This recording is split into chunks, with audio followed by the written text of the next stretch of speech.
10 interesting facts about animal. Number 1, क्या आप जानते हैं कि समुद्र में गहरा गोता लगाने के लिए कभी कभी मगरमच्छ भारी पत्थर को भी खा लेता है।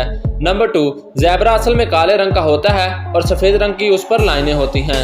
नंबर 3, जिस तरह हर इंसान का अलग अलग फिंगरप्रिंट होता है, उसी तरह शेर के जिस्म पर मौजूद लाइनें अलग अलग होती हैं। नंबर 4, अगर एक डॉल्फिन को फ़ोन पर दूसरे डॉल्फिन से बात कराई जाए तो वो एक दूसरे की आवाज़ को पहचान सकते हैं। नंबर 5, एक गाय दिन में 8 घंटे खाती है, 8 घंटे फिर उसी खाने को चबाती है और 8 घंटे तक सोती है। नंबर 6, अगरचे शेर जंगल का बादशाह है, मगर बिला वजह वो हाथी और गैंडे से टक्कर नहीं लेता।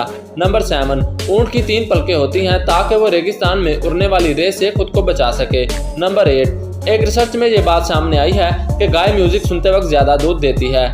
नंबर 9, क्या आपको पता है कि हाथी शहद की मक्खियों से बहुत डरते हैं। नंबर 10, इंसान के अलावा बंदर ही एक वाहिद जानवर है जो केले को छीलकर खाता है।